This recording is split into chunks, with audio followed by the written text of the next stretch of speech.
दोस्तों 1980 का वो दौर था जब जिंदगी दिखावे से नहीं एहसासों से चलती थी।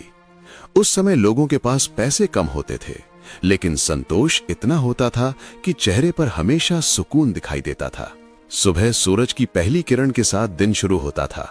मुर्गे की आवाज, हैंडपंप का पानी खींचने की चर्र चर्र, आंगन में झाड़ू लगाती माँ और चूल्हे की धीमी आंच, यही हमारी अलार्म घड़ी थी।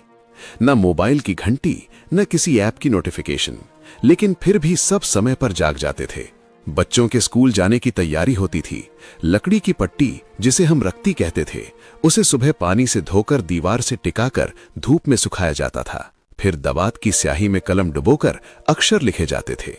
गलती हो जाए तो उंगली फेर कर मिटा दिया और दोबारा लिख लिया। किताबों में मोर का पंख रखा जाता था, ये विश्वास करके कि इससे विद्या आएगी। आज ये बात भले ही अंधविश्वास लगे, लेकिन उस समय भरोसा बहुत मजबूत था। नहाने के लिए अक्सर घर में रखा होता था लाइफ बॉय साबुन। उसकी खुशबू जैसे पूरे घर में फैल जाती थी और लगता था सच में साफ हो गए। दांत साफ करने के लिए हर घर में मिलता था डाबर लाल दंत मंजन, लाल रंग का मंजन जिससे ब्रश भी लाल हो जाता था और होंठ भी, लेकिन वही ताजगी असली लगती थी। उस समय टूथपेस्ट कोई खास चीज माना जाता था। गांव की गलियों में बच्चे सुबह स्कूल से लौटते ही बस्ता एक कोने में फेंक देते थे और निकल पड़ते थे खेलने। हाथों से कंचे खेलना, मिट्टी में गोल घेरा बनाकर निशाना लगाना, गिल्ली डंडा, कबड्डी, लुका छिपी, रस्सी कूद, ये सब खेल सिर्फ खेल नहीं थे, ये दोस्ती की बुनियाद थे। जेब में कंचों की खनखनाहट गर्व की आवाज होती थी। कभी जीत जाते थे तो जेब भारी हो जाती थी, कभी हार जाते थे तो खाली, लेकिन दोस्ती कभी कम नहीं होती थी। खिलौने महंगे होते थे, इसलिए लकड़ी, कील और पुरानी चप्पलों से अपनी गाड़ी बना लेते थे। कोल्ड ड्रिंक के ढक्कन को हथौड़े से पीटकर चक्री बना लेते थे। मेले से घिरनी या पानी वाला छोटा गेम खरीद लाते थे जो 2 दिन में टूट जाता था, लेकिन उन 2 दिनों की खुशी आज तक सलामत है। आज जिन आम, अमरूद, नाशपाती को हम महंगे दामों में खरीदते हैं, वो तब हमारे लिए मुफ्त थे। गांव के बाग में जाना, पेड़ पर चढ़ जाना, नीचे दोस्त खड़े, ऊपर से आम तोड़कर फेंकना, फिर नमक लगाकर खाना, उस स्वाद की बराबरी आज कोई महंगा फल नहीं कर सकता। खेतों में जाते थे तो छोटे कांटेदार बीज कपड़ों में चिपक जाते थे। उन्हें निकालकर दोस्तों के बालों में चिपका देना और फिर जोर से हंसना, वही असली मस्ती थी। किसी को ब्रांडेड कपड़े नहीं चाहिए थे, 2 जोड़ी कपड़े काफी थे।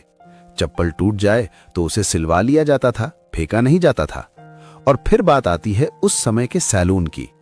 आज जैसे एसी, घूमती कुर्सी, फेस वॉश और स्टाइलिश कट नहीं होते थे। एक छोटी सी दुकान, दीवार पर टंगा बड़ा आईना, एक पुरानी कुर्सी, एक पंखा जो कभी चलता था कभी नहीं, और नाई की कैंची की खटखट। गर्दन पर सफेद कपड़ा डालकर बाल काटे जाते थे। कटिंग के बाद गर्दन पर पाउडर लगाया जाता था और एक हल्की सी थपकी मिलती थी, जैसे कोई सम्मान दिया जा रहा हो। बच्चे 2 रुपए की कटिंग करवाकर खुद को फिल्मी हीरो समझते थे। सैलून सिर्फ बाल काटने की जगह नहीं था, वो गांव की खबरों का अड्डा था। शाम को जब अंधेरा होता था और बिजली का भरोसा नहीं होता था, तब लालटेन जलाई जाती थी। उसका मेंटल अक्सर टूट जाता था, लेकिन उसकी रोशनी में परिवार एक साथ बैठता था। टॉर्च को मुंह के नीचे लगाकर डरावना चेहरा बनाना हर बच्चे की आदत थी। घर में अगर टेप रिकॉर्डर होता था तो वो बहुत बड़ी चीज मानी जाती थी। कैसेट डालकर गाने सुनना, पेंसिल से रील घुमाकर टेप सीधा करना, यही टेक्नोलॉजी थी। जिसके घर टेप होता था वहां मोहल्ले के बच्चे जमा हो जाते थे। और फिर आता था रविवार, खासकर जब टीवी पर आता था रामायण। उस समय हर घर में टीवी नहीं होता था। 50-60 घरों के बाद किसी एक घर में ब्लैक एंड व्हाइट टीवी होता था।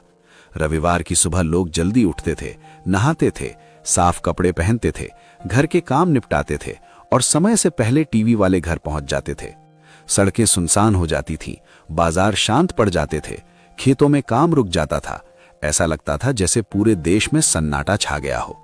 टीवी वाले घर में दरी बिछ जाती थी, बच्चे आगे बैठते थे, बड़े पीछे, महिलाएं एक कोने में। कोई खिड़की से झांकता था, कोई दरवाजे पर खड़ा रहता था। अगर बिजली चली जाए तो सबकी सांस अटक जाती थी। कोई छत पर चढ़कर एंटीना घुमाता था और नीचे से आवाज आती थी, थोड़ा दाईं तरफ, अब बाईं तरफ, हाँ बस वहीं रोक दो। जैसे ही स्क्रीन पर राम जी का चेहरा आता था, लोग हाथ जोड़ लेते थे। कई लोगों की आंखें नम हो जाती थी। वो सिर्फ सीरियल नहीं था, वो आस्था थी, वो सामूहिक भावना थी। एपिसोड खत्म होने के बाद भी लोग तुरंत घर नहीं जाते थे, बाहर खड़े होकर देर तक चर्चा करते थे। बच्चे घर जाकर लकड़ी का धनुष बनाते थे, कोई राम बनता था, कोई लक्ष्मण, कोई रावण। पूरा मोहल्ला उस कहानी को जीता था। उस समय मनोरंजन सीमित था, लेकिन उसका असर असीमित था। लोग पूरे हफ्ते अगले रविवार का इंतजार करते थे। आज हमारे पास स्मार्टफोन है, इंटरनेट है, सैकड़ों चैनल हैं, लेकिन वो सामूहिक खुशी नहीं है। आज हर कोई अपने अपने कमरे में अपनी अपनी स्क्रीन देखता है। तब एक स्क्रीन थी और पूरा मोहल्ला एक साथ बैठता था। तब टीवी ब्लैक एंड व्हाइट था, लेकिन जिंदगी रंगीन थी।